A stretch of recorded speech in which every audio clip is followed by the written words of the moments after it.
Welcome back to our YouTube channel TG students, जहां पर हम आपको तैयारी करवा रहे हैं आपके आने वाले 10th बोर्ड का प्रिपरेशन 10th बोर्ड एग्जाम का। तो हम लोग अभी तक टोटल 4 सेट डिस्कस कर चुके हैं। अब आज 5th सेट हम लोग देखेंगे। 5th सेट में किस तरह का क्वेश्चन है, क्या है कि सेट डिस्कस करने से हम लोग का लगातार रिवीजन होते जा रहा है। तो अब हम लोग सेट 5 देखते हैं कि सेट 5 में क्वेश्चन का पैटर्न सेम है। 1 2 3 4 जो भी सेट था और ये 5 नंबर जो सेट है, सबका क्वेश्चन का पैटर्न सेम है, मार्किंग स्कीम सेम है। हम लोग देखते हैं इस सेट में क्या है। तो यहाँ पे भी वही पार्ट ए में क्वेश्चन नंबर 1 से लेकर के 30 तक है और हर एक क्वेश्चन 1 मार्क्स का है, जिसमें 1 से लेकर के 20 तक जो क्वेश्चन है वो आपका मल्टीपल चॉइस क्वेश्चन है। 4 ऑप्शन दिए हुए हैं, सही ऑप्शन का चुनाव करना है और जवाब देना है। बाकी 21 से लेकर के 30 तक का जो क्वेश्चन है वो fill in the blanks type का क्वेश्चन है, जिसमें आपको क्या करना है, 2 ऑप्शन दिया हुआ है, उसमें से जो सही ऑप्शन है उसका चुनाव करके आपको जवाब देना है। हम लोग जो सेट डिस्कस कर रहे हैं तो अभी तक का जो पैटर्न समझे, ये 1 से लेकर के 20 तक में थोड़ा बेसिक है, थोड़ा इंफॉर्मेटिव क्वेश्चन भी है और मतलब 1 या 2 क्वेश्चन ऐसा है जो कैलकुलेटिव क्वेश्चन है, कैलकुलेट करके हमको आंसर देना है। जैसे 21 से 30 तक फिल द ब्लैंक्स वाला, ये बिल्कुल बेसिक से रिलेटेड क्वेश्चन है और सीधा फार्मूला बेस्ड है, सीधा फार्मूला पूछ दिया या फिर बेसिक से एकदम रिलेटेड क्वेश्चन है, उसमें कोई कैलकुलेटिव पार्ट ऐसा नहीं रह सकता। 1-2 कैलकुलेटिव क्वेश्चन उसमें आ सकता है। तो हम लोग इस सेट पे देखते हैं क्या है। तो यहाँ पे देखिए 160 का प्राइम फैक्टराइजेशन क्या होगा। यहाँ 4 ऑप्शन दिया हुआ, पूछा 160 का प्राइम फैक्टराइजेशन क्या है। तो आप रफ में 160 को प्राइम फैक्टराइज कीजिए, इसका फैक्टराइजेशन कीजिए और देखिए इसमें से कौन मैच करता है। जो मैच करेगा वो आपका आंसर होगा। नेक्स्ट हम लोग देखें ये क्वेश्चन, यहाँ पे क्या दिया है कि graph of y is equal to px, y equal to px का आपको ग्राफ दिया और क्या पूछा है, what is the number of zeros for px, px के लिए नंबर ऑफ जीरोस क्या हो जाएगा। तो x px x वेरिएबल के लिए पूछ रहा है, तो कर्व x एक्सिस को जितने जगह काटेगा उतना ही उसका नंबर ऑफ जीरोस हो जाएगा। तो यहाँ ऑप्शन देख लेना है हम लोग को कि हम लोग का ऑप्शन में क्या है। तो 2 है, 3 है, 4 है, 0 है, तो क्या सही है। तो x एक्सिस को ये कितना जगह काटा, तो ये x एक्सिस हो गया, ये कर्व लाइन हो गया। x एक्सिस को जितने जगह काटा उतना नंबर ऑफ जीरोस हो गया। तो आप लोग कमेंट बॉक्स में आंसर देते चलेंगे। अब यहाँ देखिए क्वेश्चन नंबर 3 क्या पूछा है, इनमें से द्विघात समीकरण कौन है, which of the following is a quadratic equation, इसमें से क्वाड्रेटिक इक्वेशन कौन है। तो हम लोग को देखना है क्या है, ये तो जनरल फॉर्म है, तो ये क्वाड्रेटिक इक्वेशन का है या ये है या ये है या ये है, कौन है इसमें से वो आपको सिलेक्ट करना है। और जो आंसर है, आंसर में क्या करना है, हमको सिर्फ ऑप्शन लिखना है। अगर ए है तो ए लिख देंगे, बी है तो बी लिख देंगे, सी है तो सी लिख देंगे, डी है तो डी लिख देंगे। तो इस तरह से हमको इसका जवाब देना है। तो ये बिल्कुल बेसिक से क्वेश्चन आपको दिया हुआ है। आगे बढ़िए क्वेश्चन नंबर 4। क्वेश्चन नंबर 4, ये क्वेश्चन कहां से दिया हुआ है, इंट्रोडक्शन टू ट्रिगोनोमेट्री चैप्टर का जो कॉम्प्लीमेंट्री एंगल वाला फार्मूला सब है उस पे बेस्ड क्वेश्चन दिया हुआ है। क्या दिया हुआ है, cos 46 degree by sin 44 degree. तो cos 46 बाय sin 44 क्या होगा इसमें से, तो ये कॉम्प्लीमेंट्री। आपको क्या करना है, इस cos को sin में बदल दीजिए। कैसे बदलेंगे, तो हम लोग जानते हैं cos को sin में बदलना मतलब sin थीटा बराबर क्या होता है, cos 90 माइनस थीटा और cos थीटा बराबर क्या होता है, sin 90 डिग्री माइनस थीटा। तो आपको क्या दिया हुआ, अगर इसको बदलना चाहते हैं ये फार्मूला यूज कीजिए, इसको बदलना चाहते हैं ये फार्मूला यूज कीजिए, तो साइन में चेंज हो जाएगा। तो ये दोनों साइन साइन में आ जाएगा, फिर देखिए क्या आता है। तो हम लोग क्या करना है, कॉम्प्लीमेंट्री एंगल वाला फार्मूला यूज करना है। दोनों को सेम फंक्शन मिल जाना है, दोनों को या तो cos cos मिलेगी या तो sin sin मिलेगी, यूज ये होगा। आगे बढ़ते हैं क्वेश्चन नंबर 5। क्वेश्चन नंबर 5 में क्या पूछा है, यहाँ एक एपी दिया गया है, पूछा है कि इसका कॉमन डिफरेंस क्या है। तो कॉमन डिफरेंस कैसे निकालते हैं हम लोग, तो सीडी का मतलब हो गया कॉमन डिफरेंस। कॉमन डिफरेंस निकालने के लिए जो जनरल फार्मूला है a + n + 1 - an, और ऐसे समझेंगे तो common difference is equal to क्या होता है हम लोग का, next term minus previous term a2 - a1 या फिर a3 - a2, मतलब नेक्स्ट टर्म में प्रीवियस टर्म घटा देंगे तो कॉमन डिफरेंस निकल जाएगा। तो इसका यूज करके आप इसका कॉमन डिफरेंस निकालिए और जवाब दीजिए। Question number 6। अब ये 6 नंबर क्वेश्चन में क्या पूछा है, देखिए पूछा है कि what is that line called which touches the circle at only one point। Hindi में भी लिखा हुआ है, यहाँ खाते में लिखा गया है, ये कहते हैं। तो क्या बोला है, वह रेखा जो किसी वृत्त को एक बिंदु पर स्पर्श करती है। तो वह रेखा जो किसी वृत्त को केवल एक बिंदु पे स्पर्श करती है उसको क्या कहते हैं। तो यहाँ पे क्या दिया हुआ है, सेकेंड, कॉट, टेंजेंट, रेडियस, छेदक रेखा, जीवा, स्पर्श रेखा और त्रिज्या। ये चार में से देखिए कौन सा ऑप्शन सही है। जो ऑप्शन सही है उसको टिक लगाइए और आंसर। नेक्स्ट देखिए क्वेश्चन नंबर 7। क्वेश्चन नंबर 7 में क्या बोला है, विच ऑफ द, यहाँ थोड़ा काम करना है, यहाँ थोड़ा मेहनत करने वाला क्वेश्चन है। क्या है, which of the following number has terminating decimal expansion. यहाँ पे आपको चार ऑप्शन दिया हुआ है, चार ऑप्शन में पूछा है कि इसमें से किसका डेसिमल एक्सपेंशन जो है वो टर्मिनेटिंग होगा। तो डेसिमल एक्सपेंशन इसमें से किसका टर्मिनेटिंग होगा ये आपको देखना। कैसे देखेंगे, तो यहाँ पर डिनोमिनेटर का प्राइम फैक्टराइजेशन हम लोग करेंगे।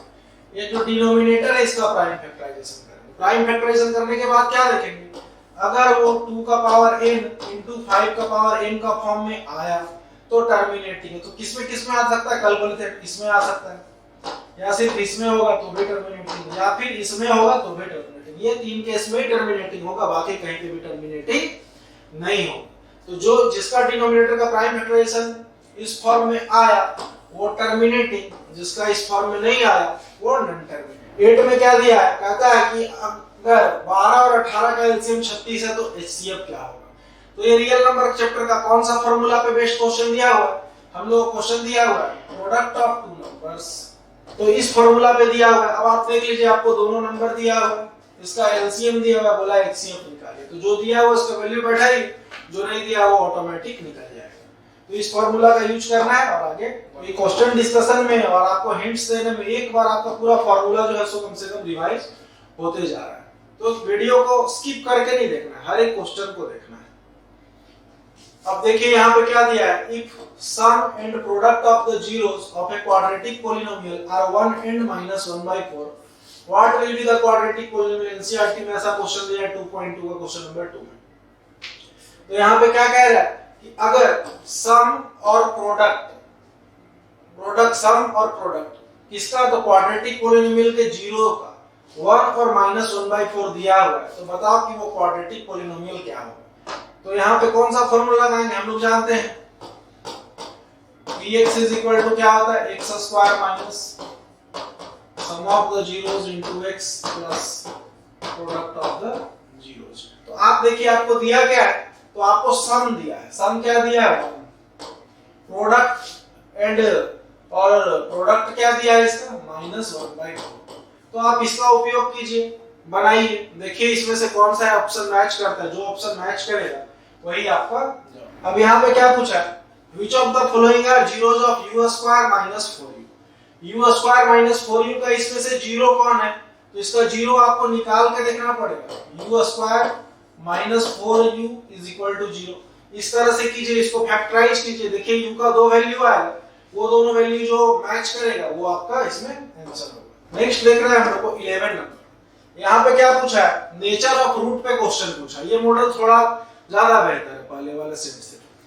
इसमें क्या दिया है, which of the following is true for D for a quadratic equation for two real and equal root। क्या पूछ दिया आपको कि इसमें से कौन सही है, किसके लिए, कि D डिस्क्रिमिनेंट,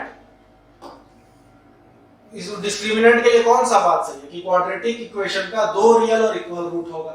तो टू रियल और इक्वल रूट कब होता है, सारा कंडीशन दिया है। अगर d > 0 हुआ तो, या d < 0 है या वो, या d = 0 हुआ तब, या फिर नन ऑफ दीजिए, तीन में से कोई भी सही नहीं। तो ये मेमोरी बेस्ड क्वेश्चन है, आपको याद होगा तो आप तुरंत टिक मारेंगे, और नहीं याद है तो इसको याद कीजिए नेचर ऑफ रूट को, बहुत इंपॉर्टेंट है नेचर ऑफ रूट। अब यहाँ देखिए सीधा फार्मूला पूछा, डायरेक्ट मेमोरी बेस्ड क्वेश्चन। क्या पूछता है कि sec² θ - 1 क्या है, क्या वो tan² θ के बराबर है, cos² θ के बराबर है, sin² θ के बराबर है, या किसी के भी बराबर नहीं। तो इसमें से आपको याद होगा तो तुरंत जवाब देंगे। तो ये सब क्वेश्चन जो है सो मेमोरी बेस्ड है। नेक्स्ट हम लोग देखते हैं 13 नंबर। 13 नंबर में क्या पूछा, वो थोड़ा कॉन्सेप्चुअल क्वेश्चन ये वाला पूछा। क्या पूछता है कि एक वृत्त की सबसे बड़ी जीवा को क्या कहते हैं, मतलब सबसे the longest cord of a circle is called, सबसे बड़ा जो कॉर्ड है उसको क्या कहेंगे, क्या उसको सेकेंड कहेंगे, टेंजेंट कहेंगे, डायमीटर कहेंगे, या इनमें से कुछ नहीं कहेंगे। तो एक बार थोड़ा सा ठंडा दिमाग से सोचिए, फिगर बना के देखिए, ये ज्यादा बेहतर होगा कि आपको ये याद होना चाहिए। तो ये भी आपका जो है थोड़ा कॉन्सेप्चुअल क्वेश्चन दिया है, तो इसमें से कौन सा सही होगा। तो बहुत बच्चा कभी नहीं देखा होगा, टीचर तो पढ़ाए होंगे लेकिन आपका दिमाग से निकल गया होगा, तो हम उनके लिए सिर्फ इसका आंसर बता रहे हैं। इसका आंसर होता है डायमीटर, क्योंकि एक सर्कल में सेंटर से होके गुजरने वाला जो रेखा होता है जिसका एंड पॉइंट सर्कल पे होता है वही सबसे बड़ा होता है। तो diameter is the longest chord. Chord का डिफिनेशन क्या है कि a line segment whose end points lie on the circle, एक लाइन सेगमेंट जिसका एंड पॉइंट किस पे लाई करे, सर्कल पे लाई करे। ठीक, तो ऐसे ही ये डायमीटर भी तो मेरा जो है सो ये एक कॉर्ड हो गया, इसका भी तो एंड पॉइंट जो है सो सर्कल पे लाई कर रहा है, और वो जो है जो सेंटर से होके गुजर रहा है, इसीलिए वो क्या हो गया, डायमीटर हो गया। तो इसका आंसर डायमीटर होगा। नंबर 14 में क्या पूछा है, ये सेक्शन फार्मूला से आपको क्वेश्चन है। सेक्शन फार्मूला में एक चीज पढ़े होंगे, मिड पॉइंट का फार्मूला, कि अगर कोई दो पॉइंट कह रहा है which of the following is the midpoint, which of the following is the midpoint of the line segment made by joining the points x1 y1 and x2 y2। कह रहा है कि ये दो पॉइंट है, एक है x1 y1 और दूसरा है x2 y2। ये दोनों पॉइंट को मिलान करके जो लाइन बनेगा उसका मिड पॉइंट का कोऑर्डिनेट क्या होगा। तो आपको याद होगा तो आप तुरंत जवाब देंगे, नहीं याद होगा तो भाई दिक्कत होगा, इसीलिए इसका फॉर्मूला याद रखिएगा। तो ये भी क्वेश्चन आपका मेमोरी बेस्ड है। आगे बढ़ते हैं हम लोग। कैलकुलेटिव नहीं था इसीलिए फॉर्मूला नहीं बताया, फॉर्मूला ही पूछा था, तो फॉर्मूला याद रहना चाहिए आपको। जो कैलकुलेटिव पार्ट होगा उसमें हम आपको जरूर फॉर्मूला बताएंगे कि किस फॉर्मूला का यूज करके क्या बनेगा। अब जैसे यहाँ पे पूछा, ये भी मेमोरी बेस्ड क्वेश्चन है, cos 0 डिग्री का वैल्यू क्या है, तो वो टेबल याद होगा। अगर trigonometric values of some specific angle वाला तो आसान होगा। अब ये देखिए, ये फॉर्मूला सीधे पूछा sin स्क्वायर थीटा बराबर क्या है, इसमें से कौन सा सही है, जो सही है उसको टिक मारिए। तो ये सब क्वेश्चन मेमोरी बेस्ड है। आगे बढ़ते हैं हम लोग। अब यहाँ पे क्या क्वेश्चन पूछा है, देखिए ये डिफिनेशन से क्वेश्चन पूछ दिया आपको। तो बहुत बच्चा क्या करता है, सर मैथ है, इसमें थ्योरी थोड़े याद करना है, इसमें तो खाली क्वेश्चन बनाना है, क्वेश्चन ही आता है। तो अभी देखिए क्या आ रहा है, मॉडल सेट जो जैक जारी किया उसमें पूरा बेसिक और फॉर्मूला घुसा दिया। ठीक है, तो बेसिक और फॉर्मूला को छोड़ के चलिएगा तो 30 में से 25 नंबर गायब हो जाएगा, और लेके चलिएगा तो कम से कम 25 नंबर तो जरूर आएगा। तो आगे देखिए यहाँ क्या पूछ दिया है, what is the area enclosed between two radii in the corresponding arc of a circle. हम आपको फिगर बना के दिखा देते हैं, आप समझ जाइएगा और ऑप्शन मानिएगा। क्या पूछा है कि what is the area enclosed between the two radii, एक रेडियाई ये हो गया, एक रेडियाई हो गया, एंड करस्पॉन्डिंग कॉर्ड ये हो गया। इसके बीच में जो एरिया एनक्लोज है, ये वाला एरिया को क्या कहते हैं, ये वाला एरिया को क्या कहते हैं, यही पूछा है आपसे। तो इसमें से जो सही है उसमें टिक मारिए, आपको आपका जवाब मिल जाएगा। नंबर 18 देखिए, मेमोरी बेस्ड क्वेश्चन है। पूछा है इनमें से बेलन का क्षेत्रफल क्या है, which of the following is the area of cylinder. Area of cylinder इसमें से कौन है, अगर आपको याद होगा तो तुरंत टिक मारिएगा। मेमोरी बेस्ड क्वेश्चन है, आगे बढ़ेंगे। मेमोरी बेस्ड में आगे बढ़ेंगे, कैलकुलेटिव जरूर बताएं, कंसेप्चुअल भी आपके साथ अच्छा से डिस्कस करेंगे। अब यहाँ पे क्या पूछा है, सविता और हमीदा दो दोस्त हैं, यदि उनके जन्मदिन, यहाँ जन्मदिन, यदि उनके जन्मदिन एक ही दिन होने की प्रायिकता 1/365 है, तो दोनों के जन्मदिन एक ही दिन नहीं होने की प्रायिकता क्या है। मतलब सिंपल, ज्यादा कहानी हम लोग नहीं जानते। बोला कि होने का प्रायिकता 1/365, तो नहीं होने का प्रायिकता फॉर्मूला जानते हैं, 1 - p। Probability of an event और probability of not happening an event, तो not happening 1 - p।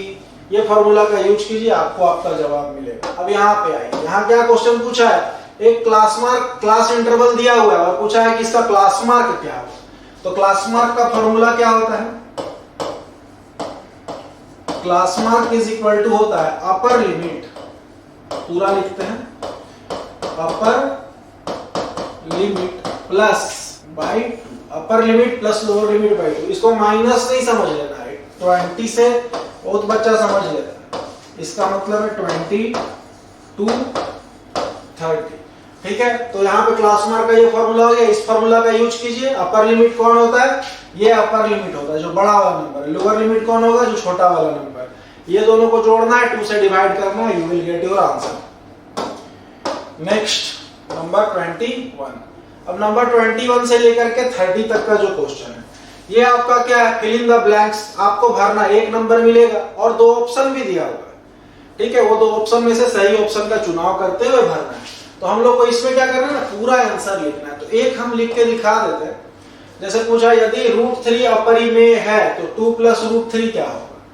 If √3 is irrational then 2 + √3 is, तो रेशनल होगा कि इरेशनल होगा। तो हम लोग क्या जानते हैं, रेशनल में रेशनल जोड़ो, रेशनल में रेशनल घटाओ, मल्टीप्लाई करिए या डिवाइड कीजिए। रेशनल का जो भी रिलेशन होगा वो क्या होता है, हमेशा रेशनल होता है। लेकिन अगर इस रेशनल के साथ इरेशनल मल्टीप्लाई हो, डिवाइड हो, और कुछ भी हो, anything, any operation used between rational and irrational, हम लोग क्या देखते हैं, इरेशनल नंबर ही आता है। तो इसी तरह से एक रेशनल प्लस इरेशनल क्या बनेगा, इरेशनल बनेगा। ये इरेशनल बनेगा। तो हम लोग आंसर यहां नहीं देंगे, तो क्वेश्चन है, आंसर हम लोग यहां देंगे, एकदम साफ साफ लिखेंगे। इरेशनल स्पेलिंग भी मिला के लिखेंगे, इरेशनल, एकदम गलती नहीं होना चाहिए, ठीक है। तो इस तरह से जवाब देना है। सेकेंड नंबर देखिए, पूछता है द्विघात बहुपद ax² + bx + c के शून्यकों का गुणनफल, मतलब product of the zeros of the quadratic polynomial, ये दोनों में से कौन सही है।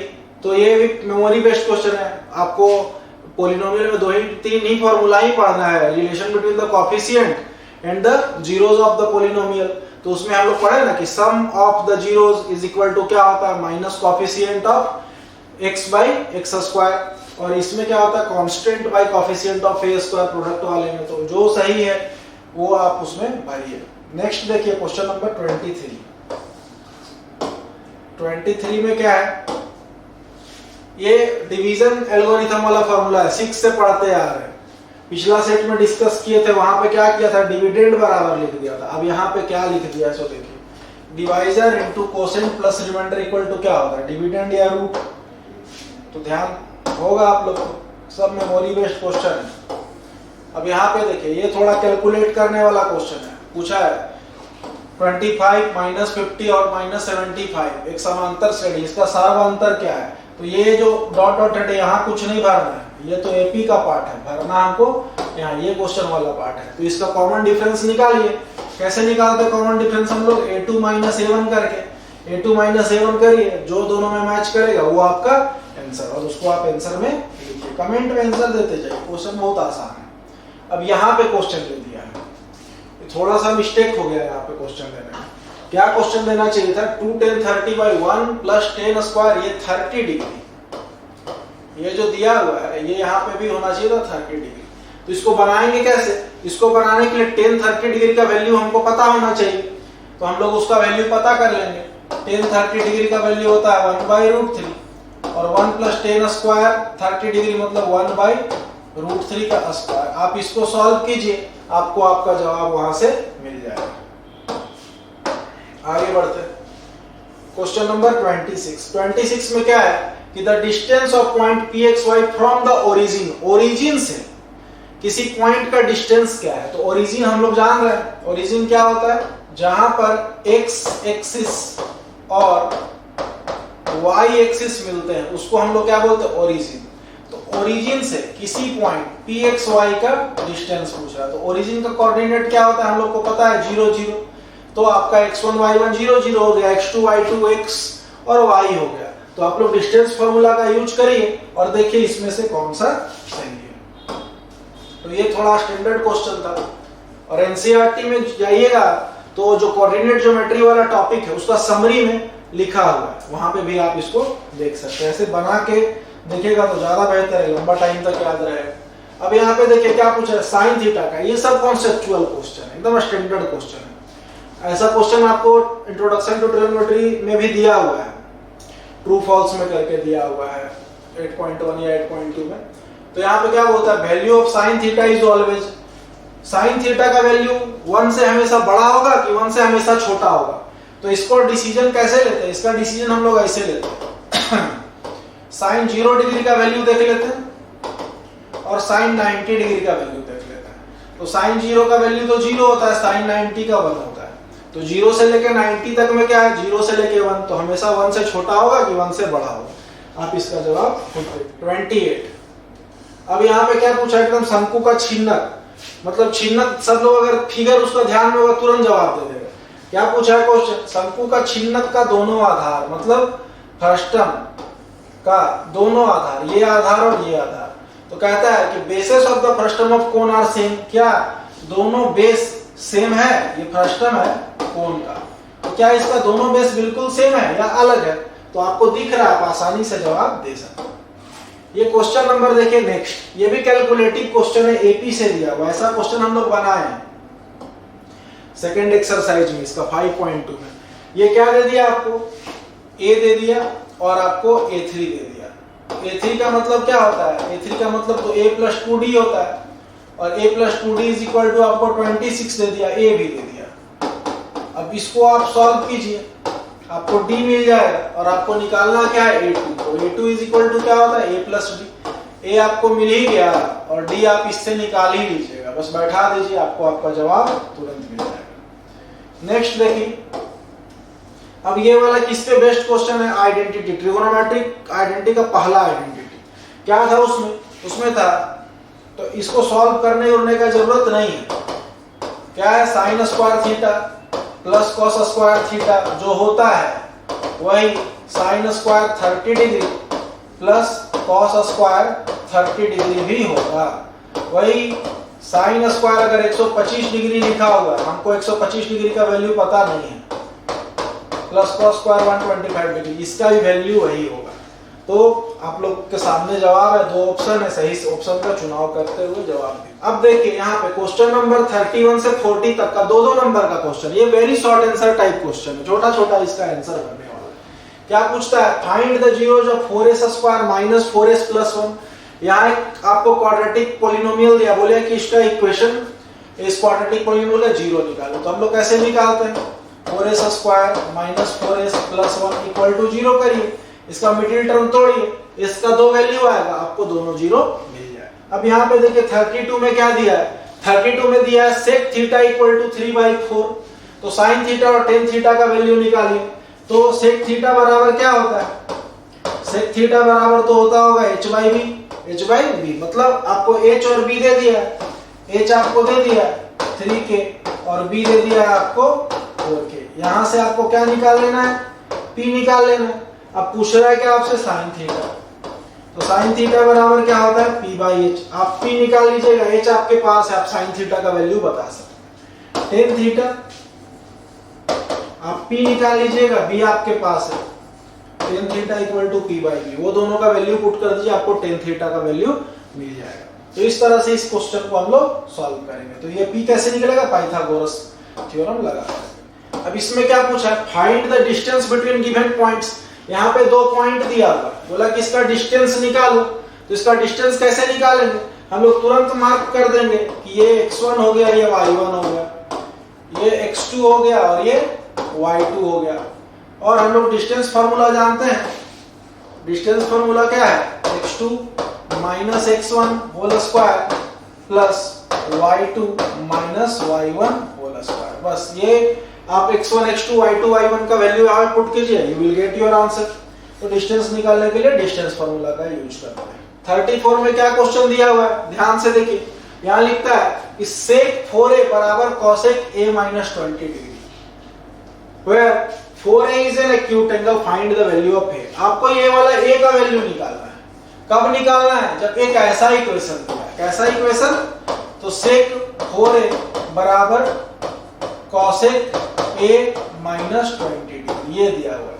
तो हम लोग जानते हैं कि अगर कॉम्प्लीमेंट्री एंगल का बात करें तो साइन का रिलेशन cos के साथ है, और tan का रिलेशन cot के साथ है, और sec का रिलेशन cosec के साथ है। तो हम लोग को क्या पता है? हम लोग को पता है कि sec थीटा = क्या होता है? cosec 90 degree minus theta. आप ये वाला sec को cosec में चेंज कर दीजिए, तो क्या हो जाएगा? ये हो जाएगा हम लोग का cosec 90 - 4 = cosec a - 20 डिग्री। अब ये cosec एलिमिनेट हो जाएगा, गायब हो जाएगा। तो इक्वेशन लास्ट में क्या बच जाएगा हम लोग के पास? 90 - 4a = a - 20 डिग्री। अब यहाँ से हम लोग क्या करेंगे? इस इक्वेशन को सॉल्व करेंगे, a का वैल्यू हम लोग को मिल जाएगा। तो ये क्वेश्चन किस पे बेस्ड है? कॉम्प्लीमेंट्री एंगल पे। ये इंपॉर्टेंट टाइप का क्वेश्चन है। इस तरह का जितना भी क्वेश्चन उस एक्सरसाइज में दिया हुआ है सारा को आप अच्छा से कर लीजिए, आ सकता है। द मोस्ट प्रोबेबल क्वेश्चन है क्वेश्चन नंबर 35। अब ये 35 क्या क्वेश्चन? ये थ्योरम वाला क्वेश्चन। जब हम लोग आंसर पार्ट इसका देखेंगे तो वहां पे हम लोग इसको डील करेंगे। फिलहाल इसको समझ लेते हैं क्या कहता है। कहता है कि प्रमाणित करें कि वृत्त के किसी बिंदु पर स्पर्श रेखा बिंदु से जाने वाली त्रिज्या पर, बिंदु से जाने वाली त्रिज्या पर परपेंडिकुलर होता है। तो हम लोग ये थ्योरम 10.1 है जहां प्रूव करते थे OP परपेंडिकुलर टू XY। ये हम लोग का NCERT का थ्योरम 10.1 है। तो इसको अच्छा से आप तैयारी कीजिए, पहले भी सेट में आ चुका है, तो इसको अच्छा से आप लोग प्रिपरेशन करेंगे। क्वेश्चन नंबर 36, बार बार लिख के थ्योरम का प्रैक्टिस करना है। 36 ये क्वेश्चन देखें तो उस एक्सरसाइज में 4-5 ही क्वेश्चन है आपका पाइथागोरस वाले में, तो उसमें से कोई ना कोई जरूर आएगा। तो उसमें ऐसा 2 क्वेश्चन दिया हुआ है, तो एक तो हटा दिया, एक है, तो बड़ा इंपॉर्टेंट क्वेश्चन है, तो इसीलिए ये आपको बोर्ड एग्जाम में दिख सकता है। अब यहाँ पे क्या कहता है कि ABC is an isosceles triangle. ABC एक आइसोसेलेस ट्रायंगल है। राइट एंगल एट C, जो राइट एंगल कहाँ पे बना रहा है? C पे बना रहा है। तो ये हम लोग का A हो गया, ये B हो गया। तो यहाँ पे AC is equal to BC है। AC इक्वल टू BC है, तो AC इक्वल टू तो BC हो गया। तो प्रूफ क्या करना है? AB square is equal to 2AC square. आप कुछ मत करिए, चुपचाप पाइथागोरस लिखिए कि in triangle ABC angle C is equal to 90 degree, therefore by Pythagoras theorem AB square is equal to AC square plus BC square. अब ये isosceles है तो ये दोनों तो बराबर है, तो BC को भी AC लिख सकते हैं। 1AC square plus 1AC square 2AC square हो जाएगा। बहुत ज्यादा हिंट इसमें दे दिए आपको, प्रैक्टिस करिए अच्छा से। नेक्स्ट देखिए क्वेश्चन नंबर 37। तो 37 में क्या दिया है? कहता है find the value of K if point this are collinear. ये 3 पॉइंट दिया हुआ, कहा है कि ये तीनों पॉइंट कॉलिनियर है। कॉलिनियर कहने का मतलब ये तीनों पॉइंट एक ही रेखा पे, ये तीनों पॉइंट एक ही रेखा पे है। तो ABC पॉइंट कॉलिनियर है। क्यों? ABC पॉइंट तीनों एक ही रेखा पे, वो कॉलिनियर है। तो 3 कॉलिनियर पॉइंट मिलकर जीवन में ट्रायंगल नहीं बना सकता। ट्रायंगल बनाने के लिए क्या चाहिए? 3 पॉइंट चाहिए अलग अलग जगह। तीनों को हम मिलाएंगे तो ट्रायंगल बन जाएगा हमको। तो अगर ये तीनों लाइन हम सोचे कि ये तीनों पॉइंट्स को मिला करके ट्रायंगल बनाए तो area of triangle 0, area of triangle 0। तो ये क्वेश्चन आपका एरिया ऑफ ट्रायंगल पे दिया है। ध्यान रखिएगा इस क्वेश्चन को बनाएंगे कैसे। तो अगर 3 पॉइंट कॉलिनियर होता है तो वहां पे एरिया ऑफ ट्रायंगल 0 होता है। एरिया ऑफ ट्रायंगल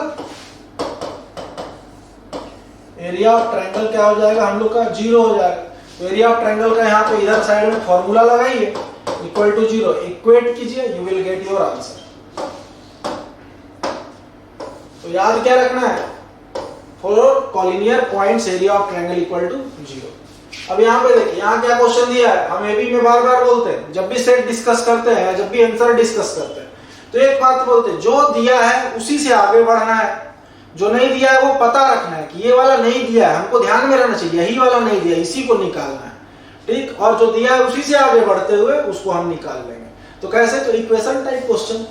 अब यहाँ क्या दे दिया देखिए, आपको कहता है अगर A is equal to 3, n equal to 8 है और S 192 है, तो आप D निकालिए। तो कौन वाला फॉर्मूला लगाएंगे D के लिए? तो हमको क्या दे दिया? S दे दिया। S का फॉर्मूला जिसमें D आता हो कौन सा होता है? n/2 into 2a plus n-1 into D। अब इसमें देखो तो क्या क्या दिया, ये वाला तो दिया ही है, ये भी दिया ही है, ये भी दिया है, ये पता ही है। तो सिर्फ यही अननोन है, सब कुछ दिया है, एक चीज अननोन है। आसानी से यहाँ जो जो दिया है उसका वैल्यू बैठाइए, जो नहीं दिया है आपको मिल जाएगा। बस एक equation type question, equation solve करना है। नंबर 39, क्वेश्चन नंबर 39 देखिए, 2 मार्क्स वाला सेकंड लास्ट क्वेश्चन है। इसमें क्या कहता है? कहता है the radii of 2 circles are 8 centimetre and 6 centimetre. 2 circle है, एक सर्कल ये है और एक सर्कल उससे थोड़ा छोटा है। इसका R1 दिया हुआ है कितना हमको? 8 सेंटीमीटर, और ये R2 कितना दिया हुआ है हमको? 6 सेंटीमीटर। तो ये पहला लाइन था, the radii of 2 circles are 8 centimetre and 6 centimetre, ठीक है। करना क्या है, तो find the radius of the circle whose area is equal to the sum of the areas of two circle।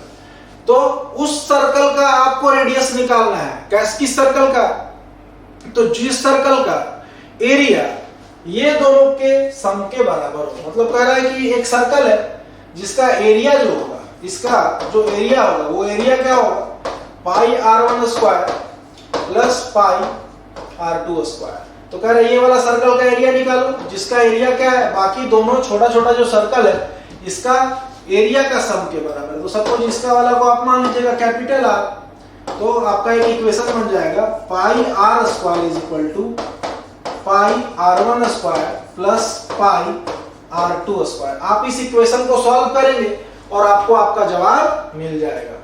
तो इस तरह का दो क्वेश्चन है, इस तरह का दो क्वेश्चन है आपका किताब में। एक में सर्कमफेरेंस दिया हुआ है कि वो सर्कल का रेडियस निकालो जिसका क्या है कि सर्कमफेरेंस बाकी दोनों छोटा छोटा वाला सर्कल का सम के बराबर है। यहाँ पे वही चीज है, यहाँ पे एरिया कर दिया उसको। तो इस तरह का दो क्वेश्चन है, बड़ा इंपॉर्टेंट बनता है। इसलिए इंपॉर्टेंट बनता है कि एरिया रिलेटेड टू सर्कल में हमको बहुत फिक्स एक्सरसाइज पढ़ने के लिए दिया और बहुत फिक्स क्वेश्चन पढ़ने के लिए दिया है, जिसमें से ये दोनों क्वेश्चन हमको पढ़ना है। तो ये बड़ा इंपॉर्टेंट हो जाता है। अब 40 में क्या दिखता है, ये प्रोबेबिलिटी का क्वेश्चन है, लास्ट क्वेश्चन है 2 नंबर वाला, बड़ा छोटा है, कोई दिक्कत नहीं है। क्या कहता है, what is the probability of getting a prime number while throwing a dice once. एक छक्का चला गया, तो एक छक्का चला गया तो क्या क्या आ सकता है, एक छक्का चला गया, आ क्या क्या सकता है 1 2 3 4 5 और 6, यही 6 नंबर आ सकता है। तो कह रहे हैं इस 6 नंबर में क्या चीज आने का प्रोबेबिलिटी चाहिए, तो प्राइम नंबर आएगा, इसका प्रोबेबिलिटी हमको चाहिए। तो प्राइम नंबर जब हम जानेंगे कि क्या होता है तब ना बताएंगे कि कितना प्राइम नंबर है। तो प्राइम नंबर क्या होता है, प्राइम नंबर वैसा संख्या को कहते हैं जिसका केवल 2 फैक्टर होता है, एक तो वो नंबर खुद और एक 1, ये दोनों के अलावा और कोई फैक्टर नहीं हो सकता। तो 1 जो है सो प्राइम भी नहीं है, कंपोजिट भी नहीं। क्यों, क्योंकि 1 का 2 से कम फैक्टर है और 2 से कम फैक्टर वाला प्राइम नहीं होगा और 2 से ज्यादा फैक्टर वाला कंपोजिट होता है। तो ये तो कोई कैटेगरी में नहीं आएगा, प्राइम हुआ ना कंपोजिट हुआ। तो ये तो कट गया। 2 नंबर 2 देखिए, एक फैक्टर 1 है एक 2 है, तो 2 आपका प्राइम हो गया। इसका एक फैक्टर 1 है एक फैक्टर 3 है, ये भी प्राइम हो गया। 4 में तो एक फैक्टर 1 है एक फैक्टर 2 है एक फैक्टर 4 है, तो ये कंपोजिट हो गया। 5 में एक फैक्टर 1 है एक फैक्टर 5 है, तो ये भी हम लोग का प्राइम हो गया। ऐसे याद रखना चाहिए कम से कम 1 से 100 तक जो प्राइम नंबर है, जिसको याद रहता है उसको कैलकुलेशन बड़ा फास्ट हो जाता है। तो ये प्राइम नंबर हो गया 3 और ये टोटल पॉसिबल आउटकम्स हो गया मेरा 6। तो प्रोबेबिलिटी कैसे निकालते हैं हम लोग, इसका फॉर्मूला है, क्या फॉर्मूला है, नंबर ऑफ फेवरेबल आउटकम।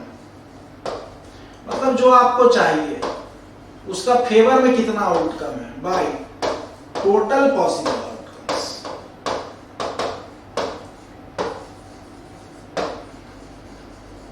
यही तो फेवरेबल आउटकम 3 हो गया, टोटल पॉसिबल 6 था। प्रोबेबिलिटी आप समझ गए होंगे इसका क्या होगा। आगे बढ़ते हैं क्वेश्चन नंबर 41। अब 41 में क्या क्वेश्चन का है, कह रहा है कि डिवीजन एल्गोरिथम का यूज करो, कि डिवीजन कैसे करते, उस प्रक्रिया का यूज करते हुए इसका कोसेंट और रिमाइंडर लिखना है। कब लिखना है, जब इस px को कौन डिवाइड करेगा, gx। तो आपको क्या करना है, ये जो 2 - x स्क्वायर है इससे x⁴ -5x + 6 इसको डिवाइड कीजिए और देखिए कि क्या रिमाइंडर आता है और यहाँ पे क्या कोसेंट आता है, और कोसेंट और रिमाइंडर लिख दीजिए, आपका आंसर कंप्लीट।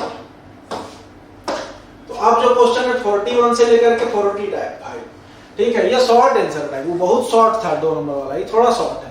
थोड़ा शॉर्ट है मतलब हल्का तो लिखना पड़ेगा, इसमें थोड़ा सा ज्यादा इसमें मेहनत लगेगा, कैलकुलेशन होगा। अब यहाँ पे देखिए लिखता है सॉल्व, सिर्फ क्या लिखा है सॉल्व, कोई मेथड का नाम नहीं लिखा। हम लोग कौन कौन मेथड पढ़े, ग्राफिकल मेथड पढ़ेंगे और सब्स्टिट्यूशन मेथड पढ़े और एलिमिनेशन मेथड पढ़े। यहाँ लिख दिया खाली सॉल्व, जो मेथड आपको आता है वो मेथड का यूज करिए। तो सबसे आसान और सबसे सस्ता एलिमिनेशन मेथड, कम समय में आराम से बन जाता है। तो यहाँ पे आप एलिमिनेशन मेथड या सब्स्टिट्यूशन मेथड लगा करके इसको सॉल्व कर सकते हैं। नेक्स्ट हम लोग का 43 नंबर। 43 में क्या है क्वेश्चन देखिए, कहता है कि एक किसी एपी का प्रथम पद 5 है, मतलब फर्स्ट टर्म इज 5 और कॉमन डिफरेंस 10 है। पढ़ते जाइए question. First term of an AP is 5 and common difference is 10, लिखते भी जा रहा है। If the sum of the n terms, इसके एन टर्म्स का सम 500 है, then find the number of terms in AP, तो इसका एन क्या होगा। तो कौन सा फॉर्मूला लगाना है हमको कि हमको मिल जाए, तो जिसमें ए भी आए डी भी है, ए डी दिया हुआ है तो एस एन का दो फॉर्मूला है, एस एन के लिए दो फॉर्मूला, एक फॉर्मूला क्या है n/2 इंटू ए प्लस एल, तो जिसमें हमको एस एन ए एल दिया है और एन निकालना हो वहां पे हम ये फॉर्मूला लगाएंगे, लेकिन हमको क्या दिया है, हमको तो S n is equal to n/2 into 2a plus n-1 into d. तो हम देखेंगे कि मेरे पास क्या क्या इंग्रेडिएंट, क्या क्या हमको दिया हुआ है, तो उस हिसाब से फॉर्मूला का यूज करेंगे। तो यहाँ हमको लास्ट टर्म नहीं दिया है, फर्स्ट टर्म दिया है, एसएन दिया, एन नहीं दिया, तो क्या देख रहे हैं कि यहाँ पे तो दो ठो अननोन चीज हो जा रहा है, ये दो अननोन चीज हो जा रहा है, तो ये फॉर्मूला नहीं लगेगा, ये फॉर्मूला जो है तो लिस्ट से बाहर, अब ये फॉर्मूला नहीं लगेगा, इसका कोई चॉइस नहीं कर सकते हैं। दूसरा लगा सकते हैं क्या, थोड़ा देखते कि दिया क्या क्या है।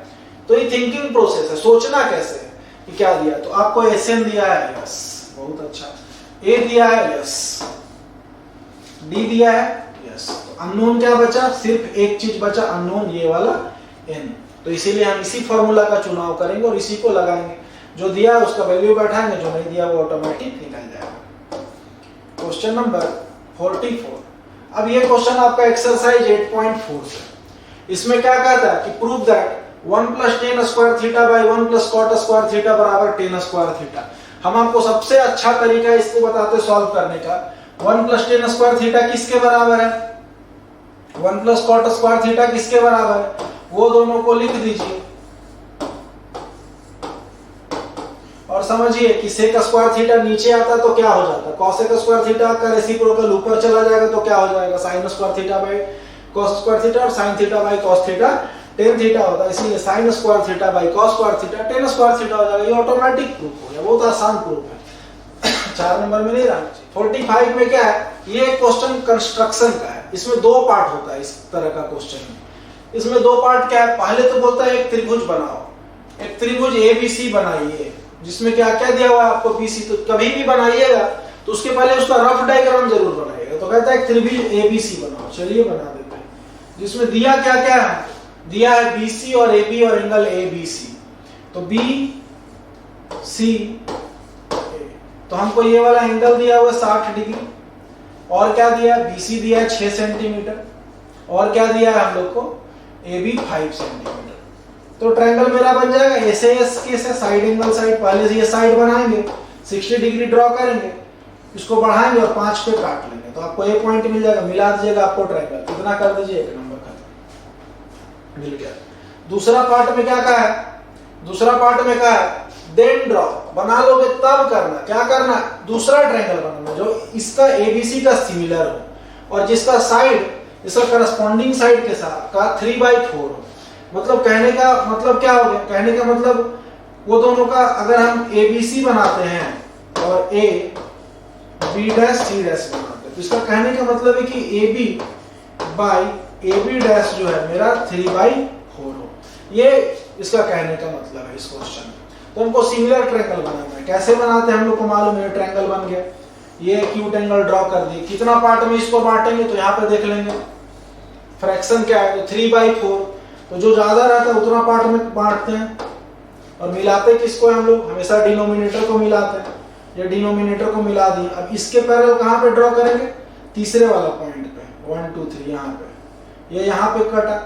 अब इसके बाद क्या करेंगे, इस लाइन के पैरेलल जो है सो हम लोग यहाँ पे ड्रॉ करेंगे और मिला देंगे और नाम सबका दे देंगे, हम लोग का क्या हो जाएगा, ये कंस्ट्रक्शन कंप्लीट हो जाएगा। तो दो पार्ट है, अपर पार्ट कीजिएगा आधा नंबर, लोअर पार्ट कीजिएगा आधा नंबर, और नेमिंग वगैरह अच्छा से उसका कर दीजिए, फुल मार्क्स आपको मिल जाएगा। अब यहाँ पे देखिए क्वेश्चन नंबर इसी का और वाला पार्ट में क्या देता है, कहता है कि find the area of semi circle which circumference is 22 centimetre. कह रहा है उस सेमी सर्कल का एरिया फाइंड करो जिसका सर्कमफेरेंस 22 सेंटीमीटर दिया है। तो सर्कमफेरेंस 22 सेंटीमीटर हमको दिया है, इसका मतलब 2 पाई, ये सर्कल का सर्कमफेरेंस दिया भैया, तो इसका उपयोग करके आप r निकाल लीजिए। और उसके बाद क्या करें, area of semi circle. Area of semi circle क्या होता है, पाई आर स्क्वायर बाई 2। तो आर मिल जाएगा, वो आराम से निकल जाएगा। नेक्स्ट आगे बढ़ते हैं। तो अब हम लोग का है सेक्शन डी, ये लॉन्ग आंसर टाइप क्वेश्चन है। इसमें क्या है 46 से लेके 49 तक, 46, 48, 46, 47, 48, 49 कुल मिलाकर के 4 क्वेश्चन। तो ये चारों क्वेश्चन को हम लोग को जो है सो बनाना है, ध्यान से बनाना है। और ये क्वेश्चन जो है सो देखिए, ये बड़ा इंपॉर्टेंट क्वेश्चन है। ये भी कॉम्प्लीमेंट्री एंगल वाले ही टॉपिक्स हैं। क्या लिखता है, लिखता है कि if A B and C are the interior angle of triangle ABC, मतलब कोई ट्रायंगल एबीसी रहा हो,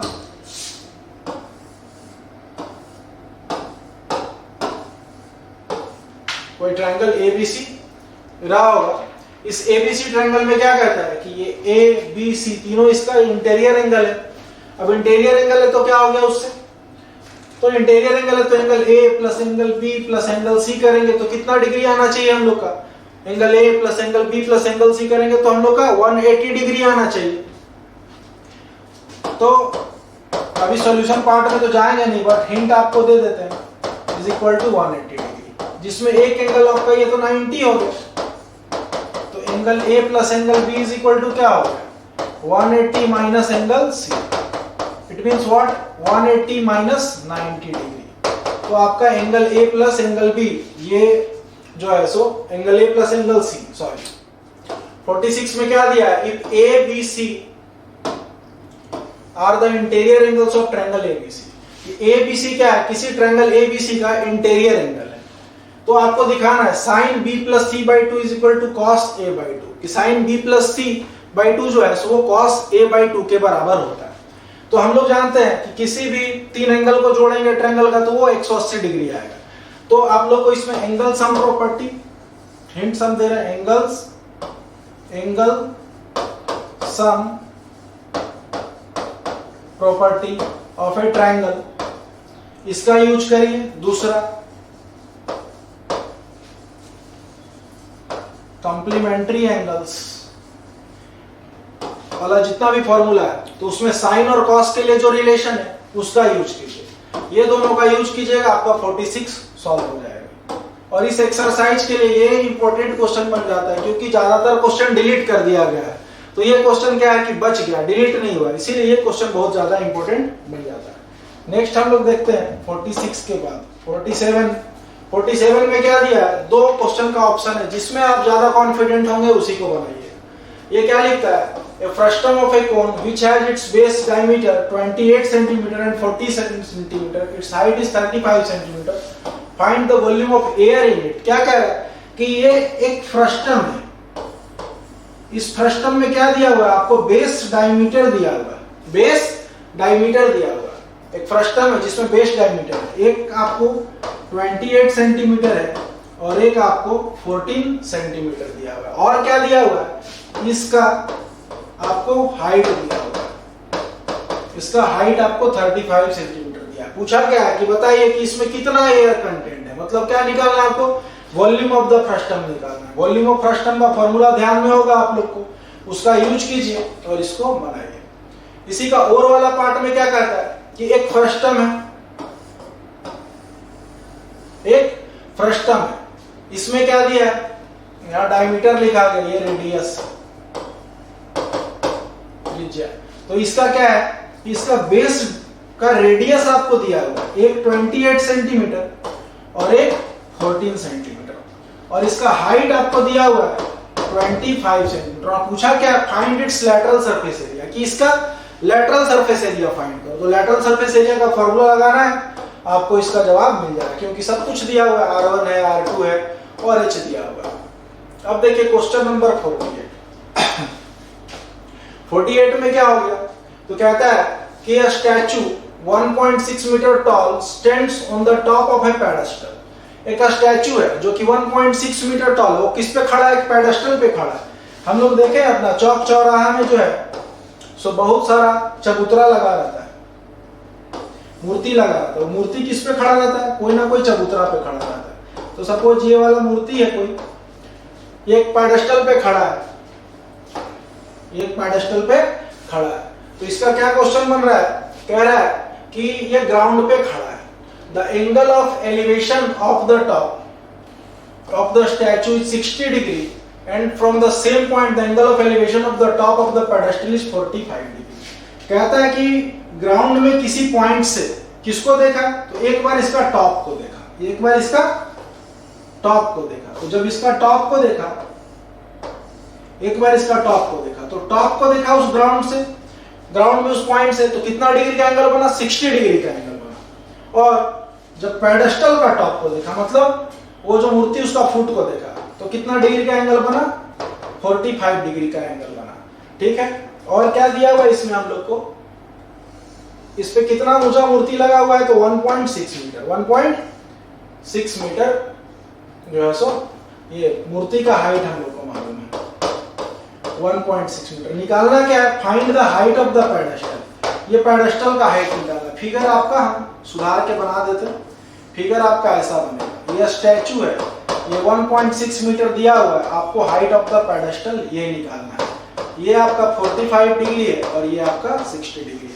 तो इसको सॉल्व कीजिए, एनसीईआरटी का क्वेश्चन है, प्रैक्टिस में होंगे, नहीं किए तो उसको सॉल्व कीजिए, बनाइए और कमेंट में आंसर दीजिए।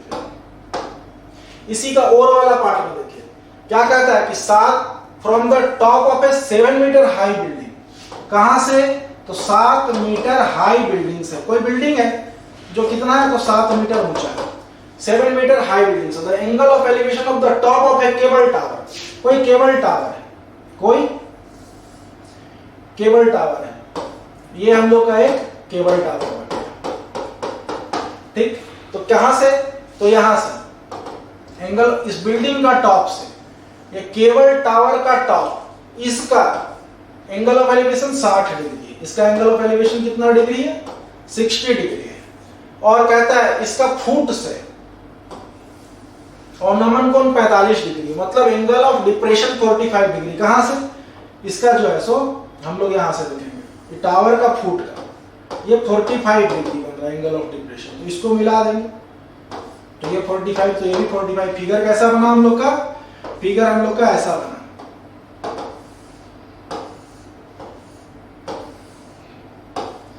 ये 45 डिग्री, ये 60 डिग्री। आपको निकालना क्या है इसमें, determine the height of the tower. ये टावर का हाइट आपको निकालना है, ये बिल्डिंग का हाइट हमको दिया है 7 मीटर, तो ये भी आपका हो जाएगा 7 मीटर।